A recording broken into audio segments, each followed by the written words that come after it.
C'est l'utilisation des matériaux naturels qui me préoccupe surtout. C'est une manière pour moi de pouvoir accorder le fond de mon travail artistique avec sa forme. Je suis Fabien Léostic, artiste-chercheur, en ce moment doctorant au sein du programme Sciences, Arts, Création, Recherche, abrité par l'Université Paris Sciences et Lettres. Le projet pour le prix Maïf pour la sculpture est né en 2019 lors d'une résidence Arts et Sciences que j'ai eu la chance de mener dans le laboratoire de biologie moléculaire de l'Institut Wright au sein de l'Université de Bourgogne-Franche-Comté. J'ai pu pour la première fois manipuler mon ADN comme étant une matière sculpturale. Je l'ai pris en photographie en la mettant en scène pour développer une nouvelle pratique du portrait. Donc ce n'était plus mon visage que je prenais en photo, mais c'était plus l'information.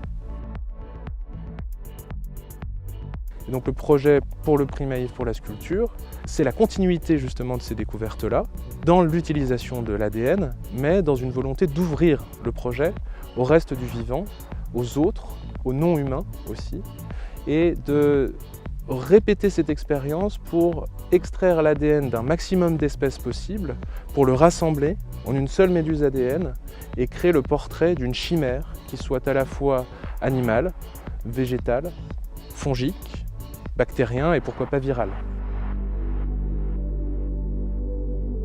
Je pourrais numériser cette méduse ADN pour en récupérer le volume, un volume numérique, qui sera ensuite exploité grâce à des machines à commande numérique industrielle pour réaliser le portrait sculptural de cette chimère ADN, le tout en graphite. Quand on cherche l'évocation du vivant dans le monde minéral, on retombe systématiquement sur le carbone.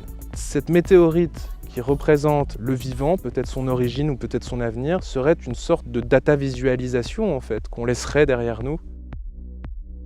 Les nouvelles technologies, ou en tout cas les technologies innovantes, sont mises à profit pour arriver justement au but voulu. Cette intelligence de la matière, en la mettant en jeu dans des installations, j'essaye de donner une voix aux matériaux que j'emploie, parce que chaque matière, chaque matériau, chaque élément de notre environnement parle de nous et de notre rapport au monde.